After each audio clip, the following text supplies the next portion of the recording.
vamos a trabajar con el tema de agua y saneamiento. Y bueno, hemos dicho que para poder responder de manera exitosa ante un desastre y no quedarnos en este escenario de alta demanda y baja capacidad, tenemos que incrementar nuestras capacidades, particularmente en cuanto a la inteligencia, la capacidad de comprender el desastre de manera amplia, también en la coordinación, poder establecer los mecanismos que nos permitan resolver problemas de manera conjunta y de esta manera poder allegarnos los recursos a través de instrumentos financieros que nos permitan atraer los recursos necesarios en la cantidad apropiada y con toda la transparencia necesaria para resolver los problemas derivados del desastre. Hemos dicho que el desastre se puede ver desde muchos enfoques. Hemos insistido mucho en que en este caso la Comisión Económica para América Latina trata de ver el desastre desde los diferentes sectores, pero también lo podemos ver desde diferentes disciplinas, territorios y por supuesto los distintos grupos sociales afectados pueden mirar de manera distinta el mismo desastre. Por lo tanto, cuando nosotros vamos a hacer análisis de riesgo de desastre, tenemos que tratar de incluir todas las miradas antes de que ocurra el desastre para poder comprender en su complejidad el desastre y poder generar los mecanismos de coordinación a partir de células, de clústeres que puedan ir resolviendo problemas alcanzables, pequeños problemas, pequeños pedazos del desastre de manera más eficaz. Vamos a ver esta noche algunos videos nuevamente.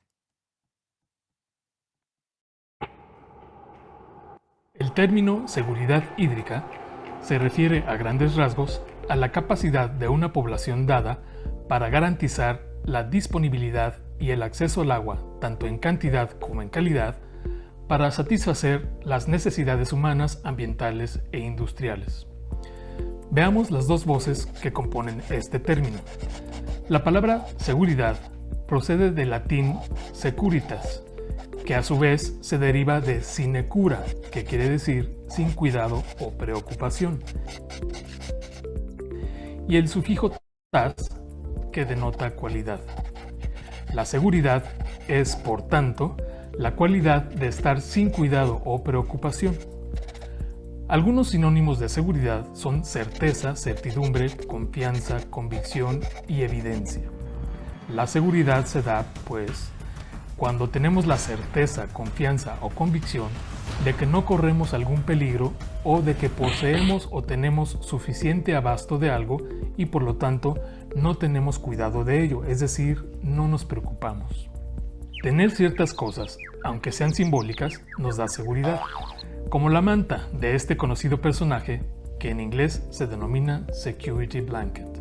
Otro ejemplo es el dinero, que nos da seguridad, como bien dice Mario Vargas Llosa. El dinero da seguridad, te define, te permite gozar a fondo de la vida sin preocuparte por el mañana. La única felicidad que se puede tocar. Veamos ahora el segundo componente del término, el adjetivo hídrico, o hídrica en este caso. En el episodio anterior vimos que hidro significa agua en griego arcaico, especialmente en el dialecto eólico. Y si añadimos el sufijo ico, que significa relativo a, tenemos que hídrico significa relativo al agua. Etimológicamente hablando, la seguridad hídrica es entonces el ideal de contar con suficiente agua en calidad y cantidad para no preocuparnos de su desabasto y desarrollar con confianza y certidumbre las actividades humanas que requieren su uso. Un ideal por el cual bien vale la pena trabajar. Nos vemos en el próximo episodio de Voces del Agua. Muy bien, entonces se puede entender que cuando ocurre un desastre, los daños y las pérdidas pueden reducir, sin duda, la seguridad hídrica de las personas afectadas. Ahora, un sistema de abasto de agua tiene diferentes componentes. Ahorita veamos esta primera esquema que nos muestra que hay un sistema de captación. Este sistema puede ser superficial o subterráneo.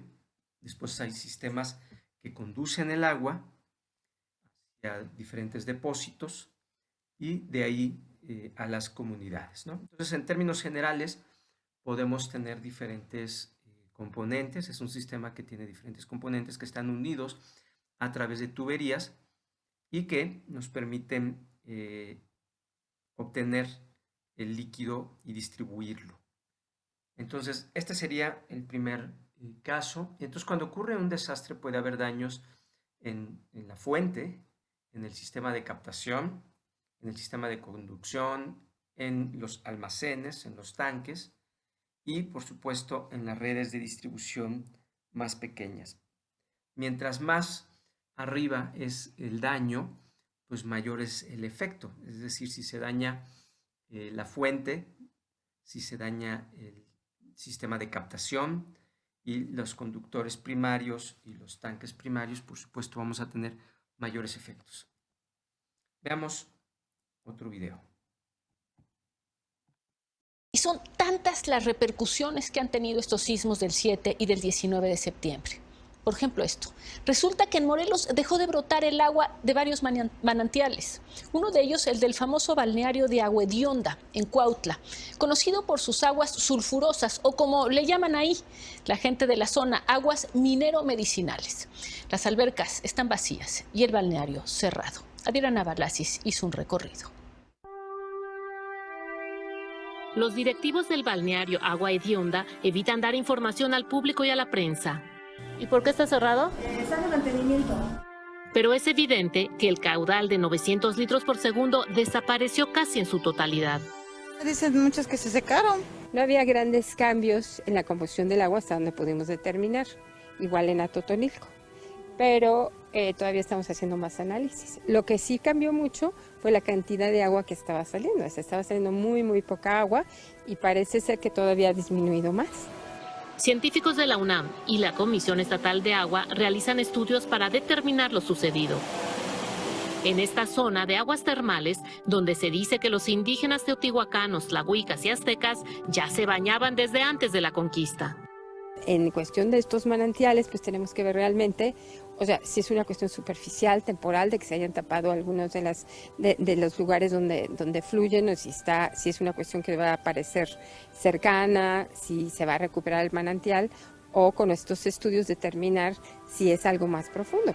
Juan Carlos Valencia, comisionado estatal de agua de Morelos, dijo que realizarán estudios geofísicos de toda la zona de influencia del manantial Agua Hedionda y el manantial San Ramón para determinar si el efecto es reversible. En el peor escenario, aun cuando los manantiales no pudiéramos hacer nada para recuperar ni parte ni la totalidad del caudal, vamos a hacer los trabajos necesarios para no afectar ni al turismo ni a la agricultura. Entonces, como podemos observar, en algunos casos, estos eventos naturales, el sismo, puede afectar incluso la fuente de abasto. Aquí vemos un sistema un poquito más complicado. Vemos que hay un sistema de captación. Antes del sistema de captación están las fuentes, un sistema que conduce el agua hacia una planta de tratamiento. En algunas ocasiones la calidad del agua que se obtiene no es adecuada para el consumo humano y por lo tanto se requiere una planta de tratamiento intermedia y de ahí nuevamente el reservorio. Y aquí van a ver ustedes esta palabra de conducción y aducción. La diferencia es que unas conducen aguas crudas, como le llaman, aguas sin tratar, y las otras conducen agua tratada. Entonces es un lenguaje muy especializado de quienes se dedican a estos sistemas, ¿no? Pero entonces, bueno, como vemos, cuando ocurre un evento desastroso puede dañarse desde la fuente, el sistema de captación, las plantas de tratamiento, los depósitos o las redes ya de distribución y por supuesto los diferentes conductos.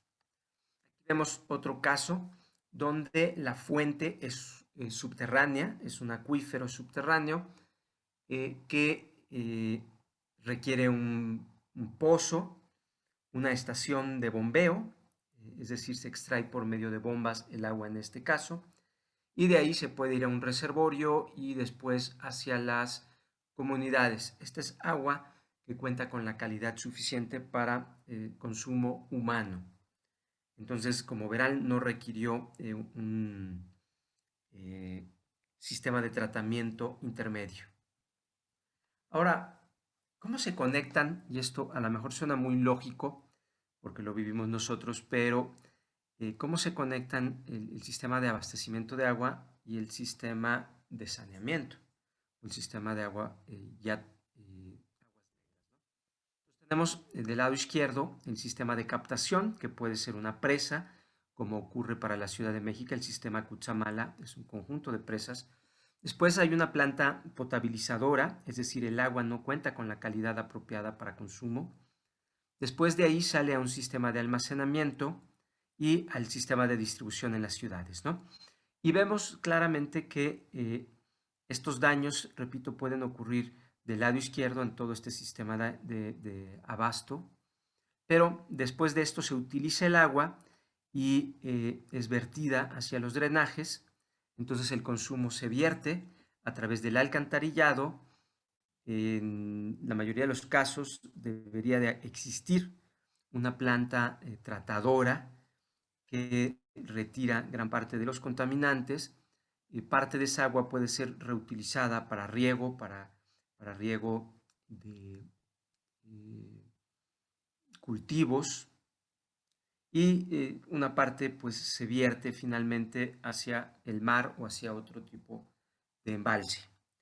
Entonces el daño cuando ocurre un evento desastroso puede ocurrir, por supuesto, en cualquiera de estos componentes. Aquí vemos este otro esquema donde en el punto número 1 del lado izquierdo arriba vemos la disponibilidad y captación. El 38% del agua se abastece por medios superficiales y el 61% en México viene de fuentes subterráneas, ¿no? Entonces, superficiales, ríos y diques, y subterráneas, pozos y perforaciones y manantiales, como acabamos de ver. Después hay habitualmente un proceso de tratamiento. Entonces, este sistema de tratamiento lo que hace es mejorar la calidad de modo tal que se pueda generar su consumo, ¿no? Aquí, bueno, hay diferentes normas que deben cumplirse en cuanto a la calidad del agua para consumo humano. Entonces, estas potabilizadoras lo deben de entregar el agua ya con una calidad apropiada para el consumo humano. Después viene hacia el almacenamiento. El almacenamiento incluye agua potabilizada y esto se coloca habitualmente en sitios altos para que por gravedad el agua pueda ser distribuida a través de las redes ya más pequeñitas. ¿Y cuáles son los usuarios? Pues habitualmente se dividen en 3 tipos de usuarios. Usuarios domésticos para consumo en hogares, usuarios industriales y usuarios comerciales. Entonces tenemos estos usuarios dentro de las ciudades. Como dijimos, una vez que se consume el agua, pues esta es vertida al sistema de alcantarillado y el agua utilizada se llama agua residual y se envía a través de la red para conducirla hasta las plantas de tratamiento, que también hay normas para esto. El punto 6 implica un tratamiento, que es un proceso en el que se eliminan contaminantes orgánicos en el agua residual. Y finalmente esta agua puede usarse para extinción de incendios, para, pues no sé, para limpieza, para regar parques y jardines o cultivos, como dijimos, ¿no? No es apta para el consumo humano, incluso puede destinarse en algunos casos a usos agrícolas o a usos industriales. Y el agua que ya no es reutilizada se regresa a los embalses, a diferentes embalses, particularmente superficiales, ¿no? Entonces, como vemos, todo este sistema de agua potable, de saneamiento, de drenaje, pues incluye muchos componentes, incluye muchos procesos. Algunos de ellos generan costos de operación y, por supuesto, en términos generales, todos estos elementos, estos componentes del sistema son necesarios para garantizar la seguridad hídrica de cualquier población. Ahora, hemos visto el caso más cercano a la Ciudad de México, pues fue el 19 de septiembre, que generó daños importantes y a pesar de que pues, se avanzó con cierta velocidad, hubo momentos donde se generó un importante desabasto, ¿no? Entonces dice el manual que dada la importancia estratégica de los servicios que presta, el sector del agua y el saneamiento es, junto con la salud, uno de los primeros que se deben rehabilitar después de un desastre. Entonces no podemos vivir sin agua, no podemos vivir sin salud, por lo tanto es muy importante que estos sistemas se rehabiliten de manera rápida para poder garantizar la seguridad hídrica de la población. Veamos un video más. Pero después de los sismos no solo hay afectaciones en las escuelas, sino también, por ejemplo, en la infraestructura hidráulica del Valle de México. Si ya de por sí antes del temblor llevar agua, por ejemplo, a Iztapalapa o a Ciudad Neza se convirtió en una odisea, después del terremoto del 19 de septiembre el problema se agudizó. Toda la zona oriente presenta severas afectaciones tras el terremoto. Cerca de 4 millones de personas en la Ciudad de México y en el estado han padecido el desabasto de agua potable. Mientras tanto, la Comisión Nacional del Agua estimó que la contingencia costará cerca de 400 millones de pesos. Roberto Ramírez de la Parra, director de la Comisión Nacional del Agua, afirmó que esta crisis solo puede ser comparada con la que se presentó luego del terremoto, también de otro 19 de septiembre, pero de hace 32 años. El siniestro sí es un siniestro extraordinario. No, probablemente no es el más dañino que haya tenido el Valle de México, porque me parece que el del 85 fue superior, aunque hay que decir que no hay una memoria de lo sucedido en el tema de agua respecto al sismo del 85. Nosotros una de las cosas que hemos tratado de buscar es si hay algo documentado que nos permite establecer el daño que ocurrió en el 85 en la parte de infraestructura hidráulica, y no hay nada escrito. Muy bien, entonces vemos que parte de los daños pueden ocurrir en estos sistemas. ¿Y qué nos recomienda el manual en estos casos?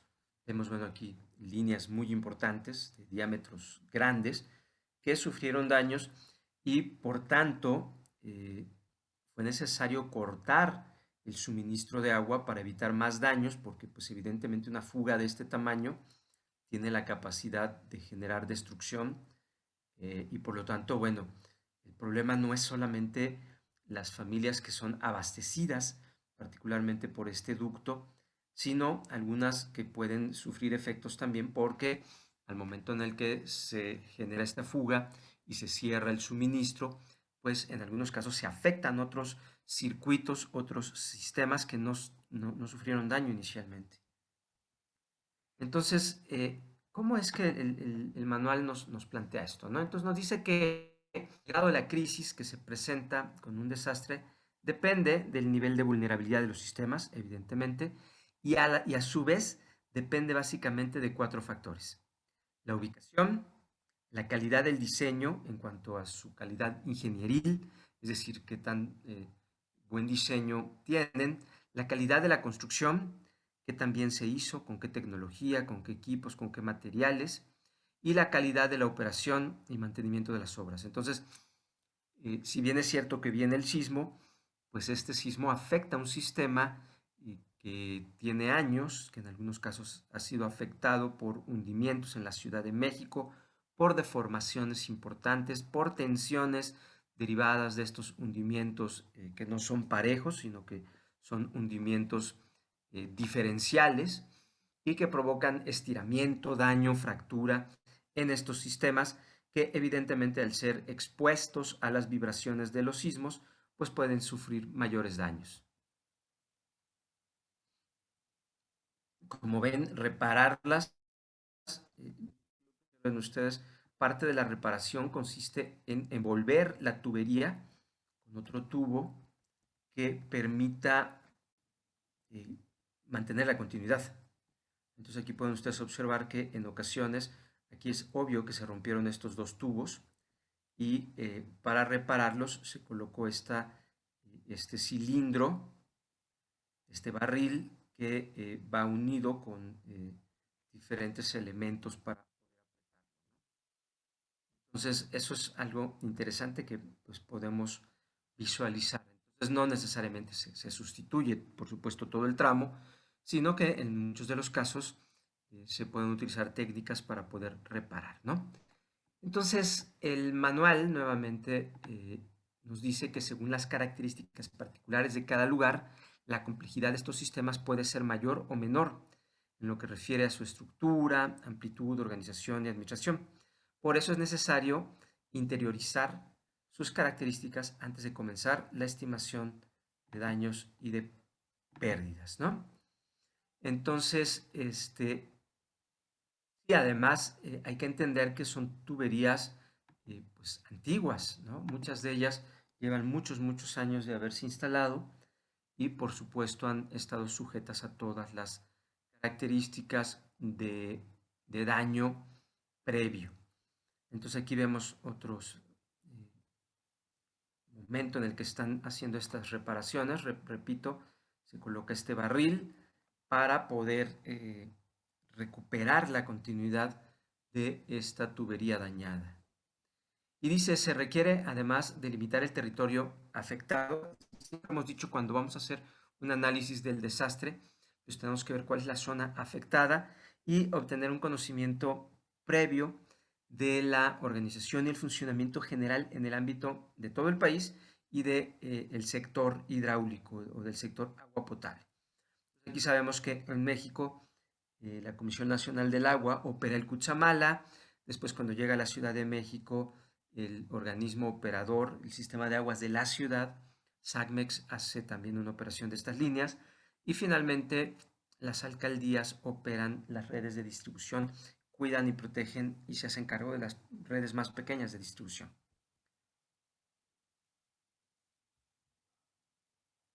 Y bueno, aquí algo que quiero que observen, estos son tanques de la Comisión Nacional del Agua, fueron necesarios tanto de la Comisión Nacional del Agua como de otras instancias que tuvieron que sumarse, porque pues en tanto se recuperaban los sistemas dañados, pues fue necesario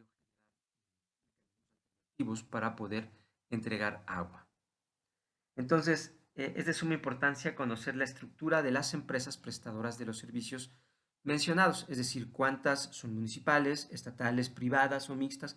En algunas partes del mundo pues hay empresas privadas o una composición público-privada, pues de ello depende su funcionamiento, que puede diferir si es rural o urbano, también es muy importante eso, y el registro de sus cuentas y el balance contable. Como entendemos que aquí va a haber pérdidas, y las pérdidas pues son todo el agua que se deja de suministrar, por supuesto se puede contabilizar cuánto pierde los organismos en venta de agua, por ejemplo, ¿no? Y hay por supuesto otras pérdidas derivadas de la falta de agua, hay costos adicionales como esa pipa que está allá atrás o el tanque, el mismo tanque, son costos adicionales que de algún modo no estaban contemplados originalmente y pues son necesarios, ¿no?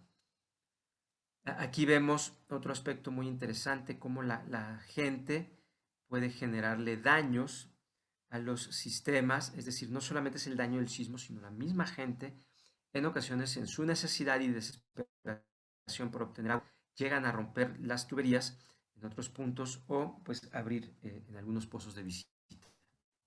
Entonces hay que entender la situación antes del desastre. Cómo estaba organizado el sector del agua, cuántas instituciones prestadoras de servicio. Hay que separarlas en públicas y privadas. Aquí en México no hay gran problema, es público. Antes, entes reguladores, es decir, quién regula la calidad del agua. Nosotros vimos ahorita unas normas, algunas de Secretaría de Salud y otras de Secretaría de Medio Ambiente. Entonces, ¿quién regula la calidad del agua para consumo humano? Secretaría de Salud, pero una vez que es agua servida o agua residual, esta agua residual, antes de ser vertida al medio ambiente, quien regula es ya Secretaría de Medio Ambiente, ¿no? Entonces hay entes reguladores, el ente rector, en este caso es la Comisión Nacional del Agua, y que abajo, pues quien tiene responsabilidad, vimos ahorita que en el sismo se afectó Ciudad de México, pero también se afectó el Estado de México. Entonces hay un organismo operador de agua en el Estado de México que tiene jurisdicción en el Estado de México y otro en la Ciudad de México. Entonces, para entender los daños y las pérdidas, es muy interesante entender también que muchos de estos sistemas están interconectados y por lo tanto el daño en un lado puede afectar ambas jurisdicciones, ¿no? Hay que ver cuáles son los niveles de cobertura de los servicios de agua antes del desastre. Es decir, qué porcentaje de la población realmente recibía el agua en sus domicilios. Y por supuesto hay que desagregar, hay que separar de la población servida por sistemas masivos y particulares, porque hay algunos que reciben el agua por sistemas de agua entubada, por pozos, en algunos casos pozos en rancherías, por ejemplo, o sistemas multifamiliares o incluso de familias independientes, ¿no? En este sentido, también hay que entender la situación antes del desastre en cuanto a las características de los sistemas. ¿Cuáles son los componentes? Ya dijimos que existen diferentes fuentes de abasto, diferentes obras de captación, de conducción, de almacenamiento, de tratamiento, de distribución y por supuesto de drenaje, de tratamiento, plantas tratadoras. Todo eso hay que tratar de entender cuál era el sistema. Y para ello es muy conveniente pues tener ciertos planos de los sistemas, datos sobre la población que recibía los servicios antes del desastre, el número de conexiones, los niveles de consumo y otros aspectos, ¿no?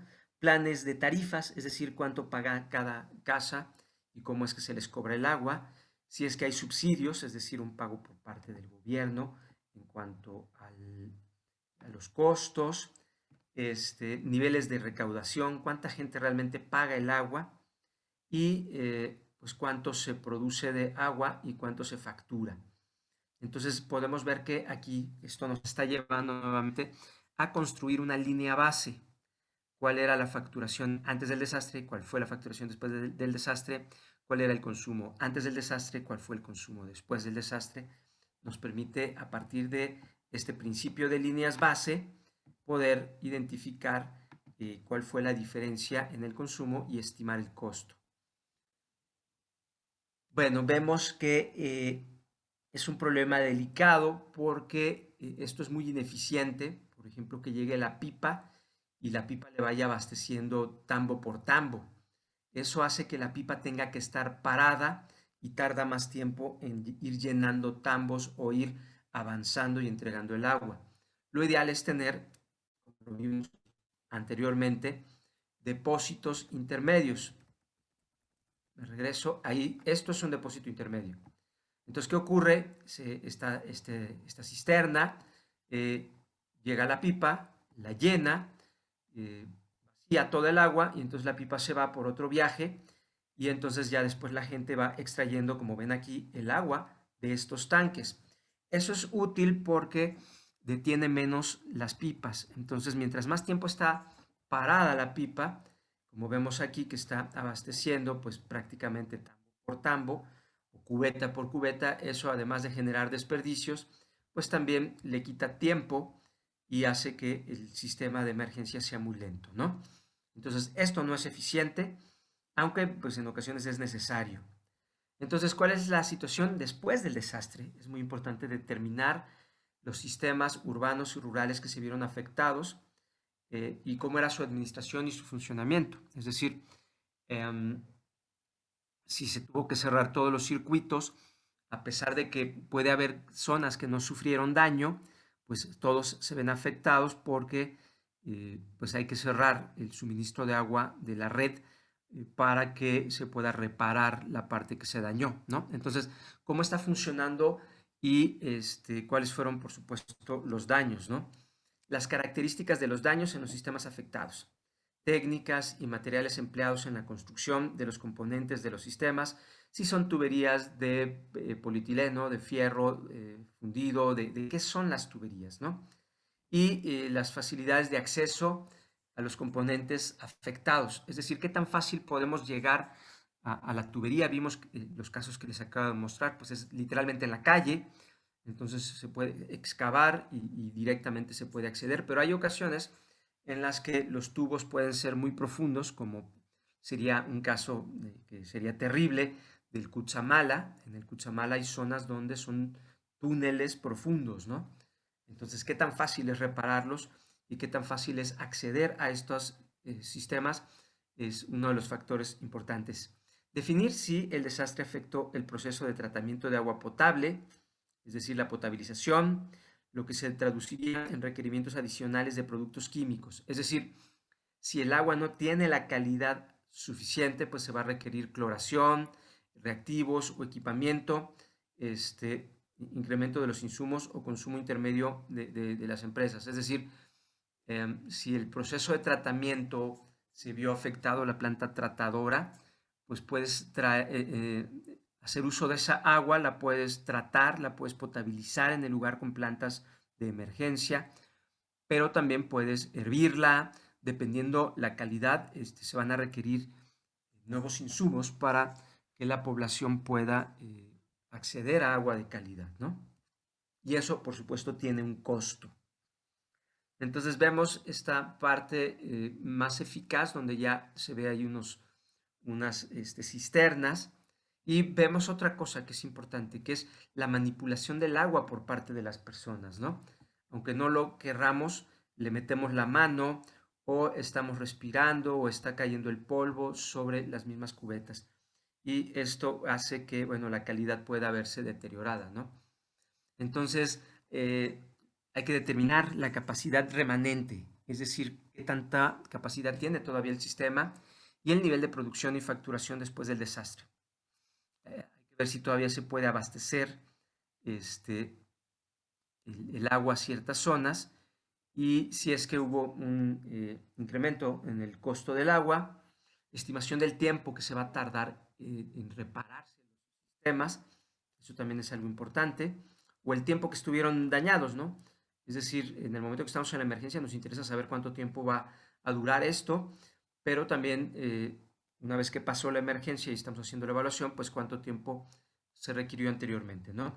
Entonces hay que obtener información sobre la organización y las acciones de las instituciones prestadoras de servicios de agua y saneamiento para la atención de la población mientras se restablece por completo el servicio.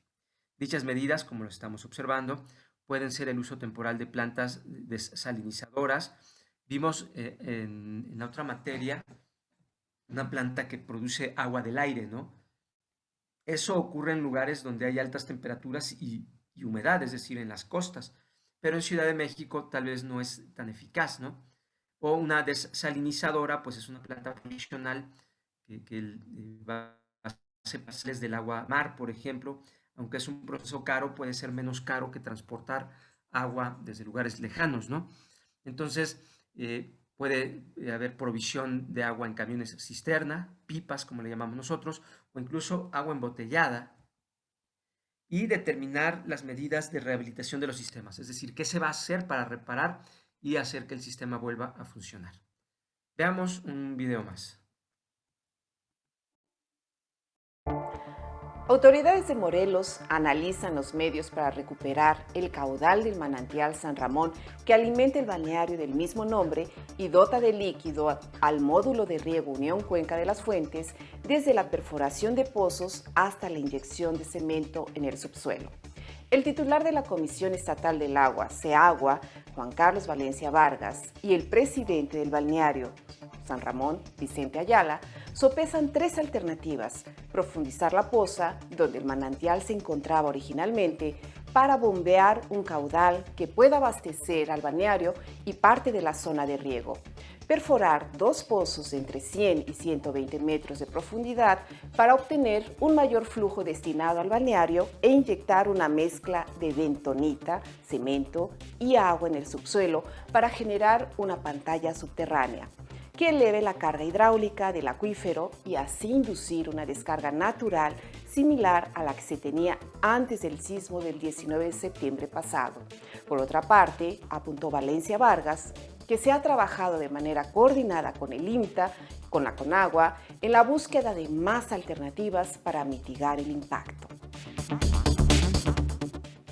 Hace falta una mayor conciencia no solo de la ciudadanía, sino también de las autoridades de los 3 niveles de gobierno para considerar las obras de aprovechamiento y almacenamiento del agua como inversión y no como gasto, afirmó el presidente de la... Bueno, aquí nos vamos a detener y vemos el mismo caso de este acuífero, que era seguramente un pozo artesiano, un pozo artesiano que seguramente brotaba de manera natural. Entonces, el sismo modificó seguramente el confinamiento del pozo y no parte de los conductos. Entonces, bueno, vemos que en algunos casos puede ser la misma fuente de abasto la que sufra daños. Ahora, el manual sigue planteándonos en cuanto al sistema de saneamiento y alcantarillado, que hay que comprender primero la situación existente antes. Nuevamente hay que hacer este comparativo. La organización del sector de saneamiento, instituciones prestadoras de servicios, entre rectores y reguladores. Nuevamente las líneas de drenaje domiciliario lo ve la alcaldía. La Ciudad de México ve otros sistemas, como puede ser el drenaje profundo o semiprofundo y los sistemas de bombeo. Y la Comisión Nacional del Agua también interviene en los grandes acuíferos del drenaje, por ejemplo, de la Ciudad de México. Entonces hay que entender cómo están distribuidos, ¿no? ¿Cuáles son las características de estos sistemas? Niveles de cobertura de los servicios de alcantarillado, urbano y rural, y saneamiento antes del desastre. ¿Por qué? Porque hay algunos sitios donde no hay sistema de alcantarillado, sino hay fosas sépticas, ¿no? Población servida antes del desastre, es decir, quienes tenían realmente conexiones domiciliarias. Desagregación de la población servida por sistemas masivos y particulares, como pueden ser letrinas, tanques, fosas sépticas. Hay ocasiones en las que algunas casas no están conectadas a estos sistemas. En la Ciudad de México, pues prácticamente es una obligación estar conectado al sistema domiciliario, pero pues aún así existen quienes tienen todavía letrinas, fosas sépticas y otros sistemas no conectados al sistema de drenaje. Entender si es que hay tarifas y subsidios existentes, así como sus posibles modificaciones y niveles de recaudación y su relación con la facturación del servicio de agua potable, ¿no? Entonces, cuando ustedes pagan su recibo de agua, también pagan estos servicios de drenaje. Entonces, ¿cuál es el nivel de procesamiento y tratamiento de las aguas residuales de los sistemas antes del desastre? Es decir, hay grandes plantas tratadoras o el agua prácticamente se manda a los ríos de manera cruda, sin tratamiento. Por ahí cierren sus micrófonos, chicos, por favor. Entonces, el manual pues también nos plantea que el sistema de saneamiento del alcantarillado sanitario, tienes que revisar la situación existente después. Es decir, ocurre el evento y después comienzan a ocurrir algunas cosas. Hay que determinar los sistemas urbanos o rurales afectados, ¿no? ¿Qué fue lo que se dañó? La descripción de la forma en la que está operando el sistema y sus mayores costos de operación. En algunos casos pues puede haber contaminación y en otros tantos pues puede ser que se requiera limpieza o algunos sistemas para poder hacerlos funcionar, la capacidad remanente y si el nivel de facturación sigue cobrándose de la misma manera y si hay un incremento en el precio, ¿no? Y estimación del tiempo que se va uno a tardar en rehabilitar los sistemas afectados. Vemos este caso muy singular donde ustedes pueden observar que el barril literalmente es barril, es de madera, ¿no? Entonces, dentro de cada ciudad afectada y de cada sistema se deben agrupar los daños por componentes y por subsistemas, ¿no? Entonces, por ejemplo, en el caso del sistema de agua potable de una ciudad se puede ordenar de la siguiente manera. Hay daños en las fuentes, en las captaciones, captación 1, 2, 3, 4, estaciones de bombeo, si es que están dañadas algunas estaciones, y hacer la lista, las plantas de tratamiento, potabilizadoras, los conductos principales hacia los tanques, y si hay daños en los tanques de almacenamiento, pues ponerle, también registrar el tanque, su número, enumerarlos para poder contabilizarlos, Y en la red de distribución, estos ya son daños que afectan a un menor número de personas en la medida en la que bajamos hacia las redes de distribución ya domiciliarias, pues los efectos pueden ser menores, aunque sin duda pueden ser miles y miles de daños. Los efectos ya son más individualizados, ¿no? Y si hay algún otro tipo de daño, por ejemplo, aquí hay que considerar, pues por supuesto, los edificios y oficinas y todo eso, que también es parte de las instalaciones de los sistemas, ¿no? Para realizar la estimación de daños se sugiere adoptar un procedimiento similar al que vamos a revisar. En primer lugar, para cada componente dañado se debe hacer una descripción sintética de sus características principales, así como el tipo de daños y la cantidad aproximada de obra o material afectado en unidades de medida adecuadas, ¿no? Respecto a cada componente dañado, tenemos que ver qué tipo de obra o material se va a requerir. Vimos, ahorita les mostré varios barriles que se utilizan para poder reparar tuberías. El precio de cada reparación, si es que hay que reparar o reponer, en algunos casos el daño puede ser muy grave y ya no se pueda instalar un barril y lo que hay que hacer es cortar la sección y poner una nueva, por ejemplo, ¿no? Entonces, si es que se va a hacer una reposición completa nueva del componente, el costo unitario de la reparación, en porcentaje. Esto es interesante, nuevamente, aquí se aplica para muchos casos, en algunos equipos, pues qué tan grave fue el daño, el 10%, el 20%, el 80%, como lo hemos hecho en otros casos, ¿no? Entonces hay un porcentaje de la reparación, hay un costo unitario y un porcentaje de este costo se considera también, ¿no? Aquí vemos pues otra fuga importante. Entonces, en cuanto a las pérdidas, hay una reducción de ventas de agua, entonces hay que ver cuánto facturaban, y las causas más frecuentes por las que se reducen las ventas es por la disminución de la producción de agua potable, ya sea en cualquiera de sus componentes, en la captación, en la potabilización, en los almacenes o en las redes de distribución, ¿no? Entonces, por cualquiera de estos daños, pues vamos a tener una reducción en ventas de agua, una disminución de la capacidad de conducción del agua potable, por supuesto las tuberías, una disminución de la capacidad de regulación o almacenamiento de agua potable, se daña un tanque, entonces, imaginen que se daña el tinaco de una casa. Si se daña el tinaco de una casa, pues dependes del agua que te llega directo, entonces ya no tienes cómo guardar agua y utilizarla cada vez que la necesites, entonces se puede disminuir. Esto aplíquenlo a una ciudad y esto hace que pues solamente recibas agua de manera directa.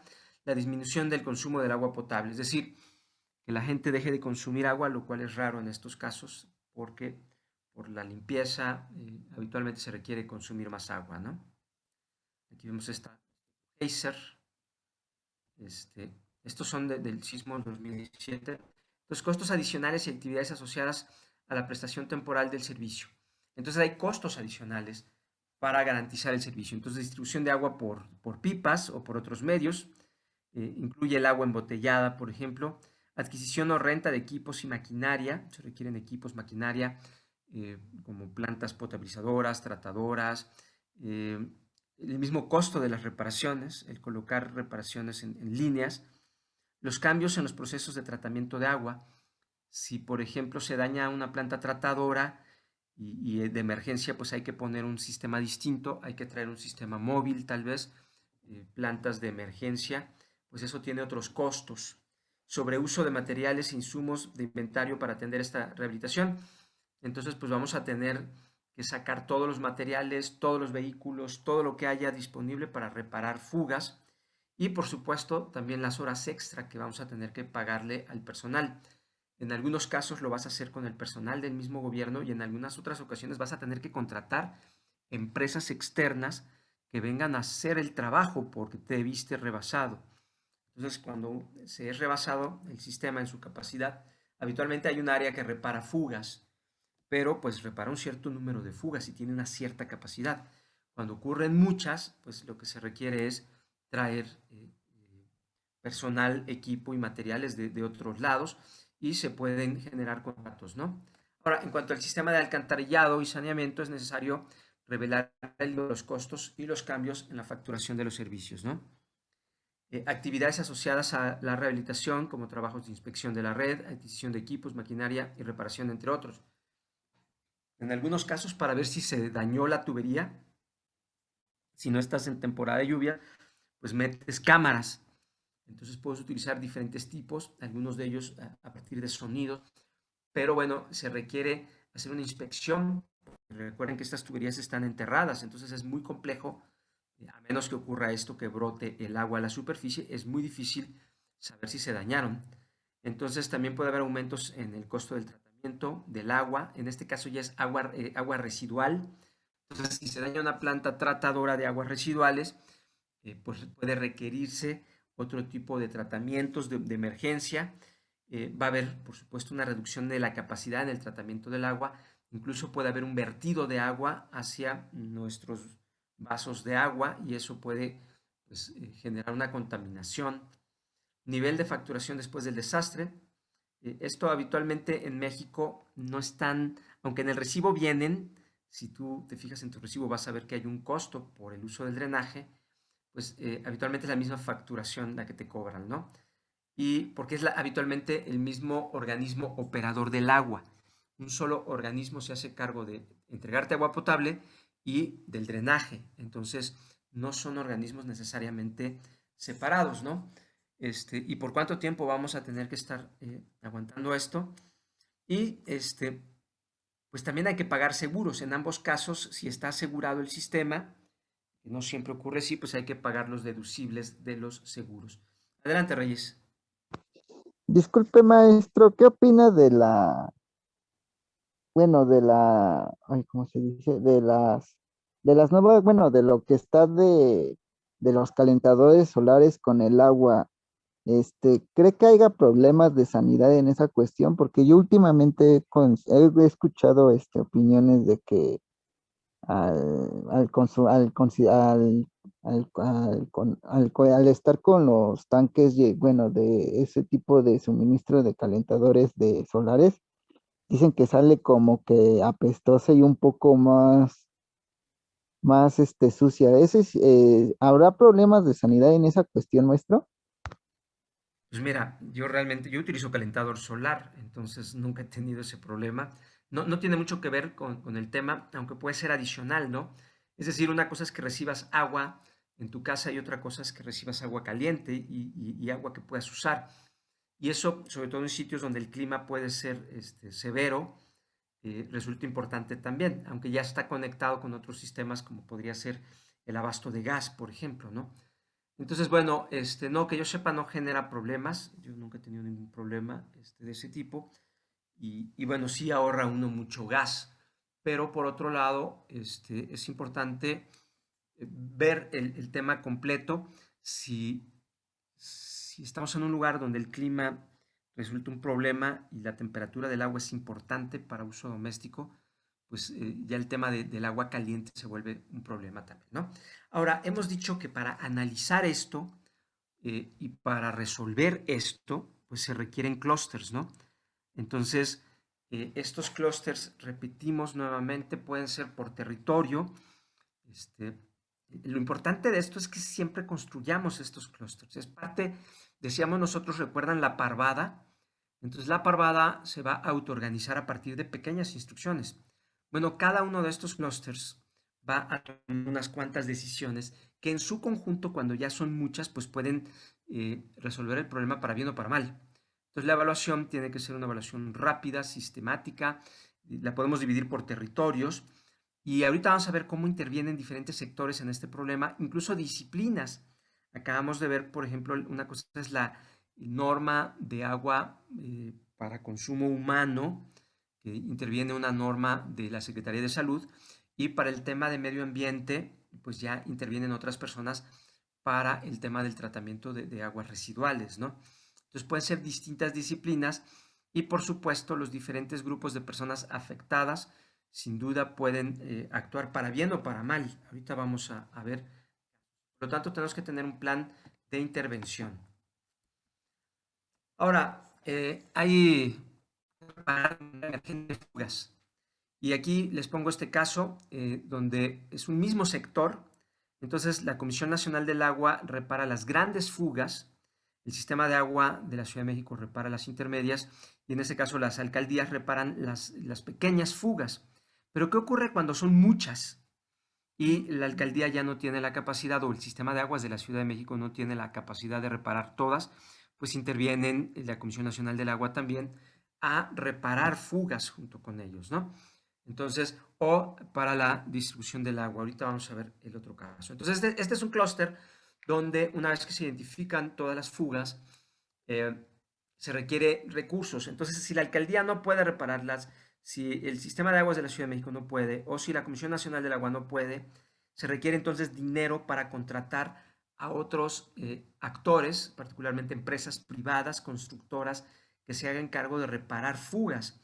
Y para esto, bueno, aplican, si ya se vieron rebasados, si no se puede hacer con recursos propios, se tiene que hacer de otra manera y por lo tanto la evaluación sectorial del daño va a permitir también determinar cuánto dinero se requiere para reparar y restituir el servicio lo más pronto posible, ¿no? Ahora, por ejemplo, hay algunas soluciones que son de agua embotellada y esta es el agua más cara que pueden ustedes encontrarse, pero a veces es necesaria si no hay otra alternativa, ¿no? Entonces puedes tener donantes, es decir, gente que quiera ayudar y un centro de acopio. Entonces ya tienes aquí un grupo de donantes que pueden entregarla. Tiene que haber un centro de acopio y estos se tienen que poner de acuerdo para que esto llegue de una manera que sea fácilmente acopiada o incluso puede ser trasladada, en este caso vemos por vía aérea, con aviones de carga, militares. Entonces llevar esta agua es carísimo, es el agua más cara que puede haber. En ocasiones si hay fuentes de abasto, aunque sea agua cruda, pues se lleva una planta tratadora y a veces es más barato transportar una sola planta y los suministros que se requieren para que opere esa planta que llevar el agua embotellada. Sin embargo, en ocasiones llega a ser necesario, ¿no? Entonces tiene que haber un plan de la intersección y para esto en ocasiones no van a estar todos en el mismo lugar si se dan cuenta, pero tú tienes que construir ese plan y coordinarte con los donantes, que en este caso pueden ser otros gobiernos, y pedirles con claridad cómo quieres que te lleguen las cosas, porque hacer esto y subir esto a un avión es terrible, o sea, tiene que venir en tarimas bien preparadas para que pues con montacargas lo puedas enviar. Entonces esto te llega aquí, pero de aquí se tiene que transformar a tarimas, y si el donante ya te lo manda con tarimas, esto va a ser mucho más sencillo, ¿no? Entonces nuevamente, clústeres, células que se hagan cargo de problemas específicos. Y aquí sí puedes traerte a toda la población que necesites, siempre y cuando entiendas con claridad lo que se tiene que hacer. Si te está llegando así, pues entonces puedes traer población que te ayude a ordenar, pero para eso tienes que explicarles con claridad qué hay que hacer, ¿no? Entonces, en vez de que estén moviendo piedras y en vez de que estén estorbando, puedes hacer que esto funcione. ¿Y qué vimos en el sismo? Pues que la gente llegaba a los sitios donde estaba un edificio colapsado y te llenaban de cosas que no eran necesarias en ese lugar, tal vez eran necesarias en otros sitios, ¿no? Ahora, el suministro de agua con pipas, pasó algo muy interesante. Las pipas comenzaron a ser secuestradas por la misma población. Entonces la gente, en vez de esperar su turno, lo cual es muy difícil cuando el sistema de gobierno se vio rebasado, entonces requieres a la policía. Entonces, tal vez no lo sepan, pero las pipas iban escoltadas por patrullas para que no se las robaran. De todas maneras, yendo a la patrulla, se las podrían robar, pero esa clase de problemas llegan a ocurrir. Entonces, también te tienes que poner de acuerdo con los vecinos, porque esto, dijimos, no es óptimo. Pero para que esto funcione, pues tienes que traer rápidamente esta clase de cisternas. Entonces, tiene que haber alguien que administre esta cisterna para que los vecinos se puedan formar y de manera equitativa, porque no es lo mismo traer un tambo de estos que traer 10 de estos, ¿no? Entonces, eso ya requiere un trabajo y bueno, requieres al área de compras. ¿De qué área? Pues no sé, puede ser de la alcaldía o puede ser el área de compras de cualquier otro sitio, pero si se dan cuenta lo que estás generando es un sistema alternativo. Estás generando un sistema paralelo de emergencia que pues requiere optimizar el tiempo. Y repito, una pipa estacionada, llenando en lo que la gente acomoda sus cubetitas y todo eso, además desperdicias agua, es mejor tener un sistema de almacenamiento temporal Como vimos, Comisión Nacional del Agua trajo los suyos, SACMEX trajo los suyos, y los diferentes gobiernos pues fueron aportando tambos que se tuvieron que comprar en ese momento. Entonces hay un área de finanzas, un área de compras que tiene que participar. Y esta área está conectada a las fuentes, y aquí ya nos vamos acercando a esta idea de, bueno, ¿y de dónde voy a sacar el dinero? Hay un instrumento financiero único. No sé si ustedes lo han visto, yo no lo veo. Yo veo que por todos lados fluyen necesidades y podríamos decir, regresarnos acá, ¿quién pagó esta agua? Bueno, pues un donante. ¿Quién pagó a estas personas? O estas manos pudieron ser voluntarias y alguien aportó recursos. Su trabajo es un recurso. ¿Quién pagó estos vuelos de estos aviones? Entonces, hablar de una sola fuente es muy complejo, pero lo que sí tenemos que entender es que detrás de cada uno de estos clústeres hay una fuente de abasto, hay una fuente de recursos y tenemos que tenerla clara, siempre identificarla. En algunos casos habrá instrumentos financieros gubernamentales y en otros casos no los vamos a encontrar porque no existen con esta claridad, o si los hay ya se vieron rebasados. Entonces, siempre vamos a tener que entender, y por eso precisamente me gusta que analicemos el desastre completo para tratar de entender, bueno, quién compró este tambo, ¿no? Este tambo es de alguien, o lo consiguieron prestado, o tuvieron que ir a comprar algunos, y lo compró el gobierno, el gobierno local en este caso, pero vimos que otros los trajo la Comisión Nacional del Agua. ¿Y quién pagó estas patrullas, no? Y esto genera una pérdida porque pues, mucha gente perdió seguridad durante algún tiempo porque estas patrullas estaban muy ocupadas cuidando una pipa. ¿Y quién paga estas pipas? La renta de estas pipas, ¿de dónde sale el dinero? Porque como verán, no alcanza solamente con pipas normales, ¿no? O sea, me voy a regresar tantito porque vemos que la fuente de los recursos puede ser múltiple.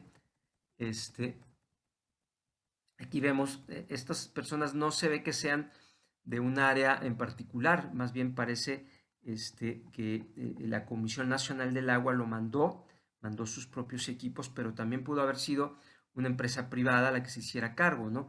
Aquí vemos que esto es un nivel de la alcaldía. Entonces, repito, es importante que ustedes puedan mapear los daños, mapear las pérdidas, pero tratar de entender que las fuentes de financiamiento y las fuentes de los recursos pueden ser múltiples.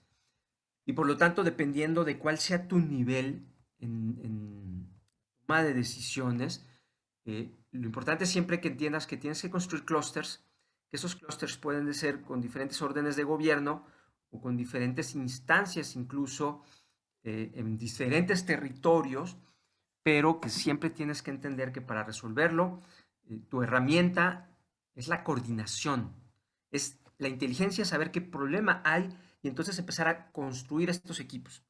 Y tengo yo esto lo he aplicado y tengo un colega que trabajó conmigo en Iztapalapa y cuando le hablaba yo de los clústeres, un buen día me dijo, ya entendí que es un clúster. Un clúster es, te agarras un grupo de personas que quieren ayudar, les explicas qué se necesita, les dices cómo hacerlo y luego te deshaces de ese problema. Y de hecho sí, parte de nuestro trabajo es ir construyendo todos los clústeres para la evaluación, para la coordinación y para la llegada de recursos de diferentes fuentes, ¿no? Y nuevamente vemos que puede haber problemas muy complejos, como el hecho de que nos hayamos visto rebasados en nuestra capacidad de distribuir agua por otros métodos, es decir, dañados los sistemas hidráulicos.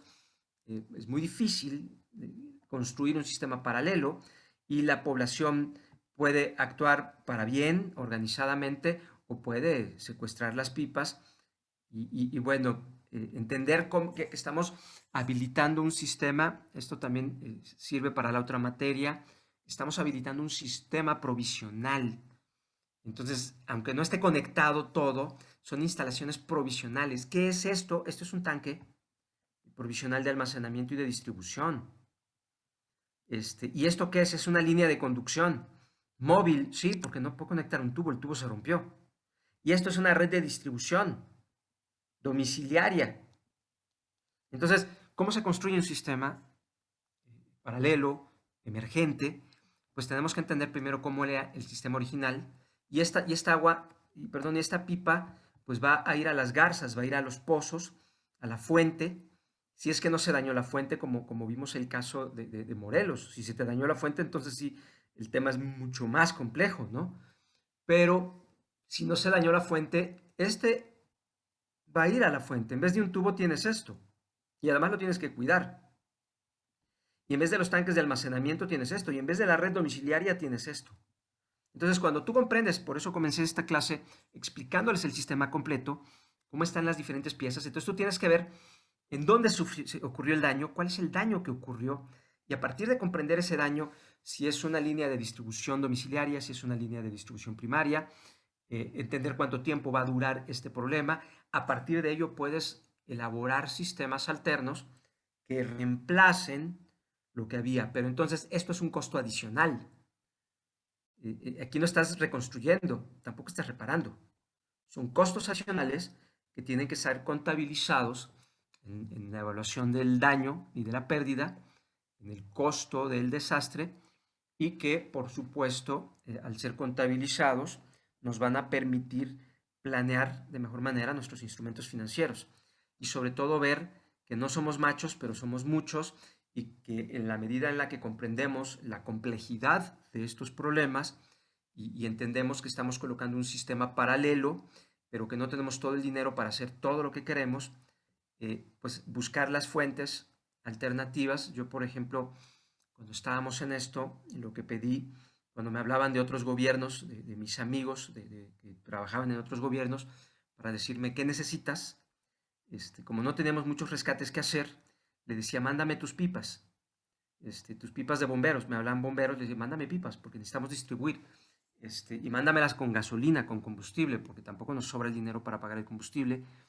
Entonces, mándenme pipas de bomberos, ayúdenme con eso. Entonces los conectabas a toda esta red de distribución para poder resolver estos problemas. Entonces, lo primero que necesitas es comprender el daño, hacer inteligencia muy rápido para poder saber, en primer lugar, qué se dañó, qué área afecta, cuántos usuarios son los que se van a ver comprometidos, y saber que tal vez en un principio vas a necesitar agua embotellada, pero eso no te va a resolver el problema, más que el agua de consumo para beber, si acaso, y tendrás que establecer sistemas paralelos, ¿no? Entonces, bueno, ahí le dejamos y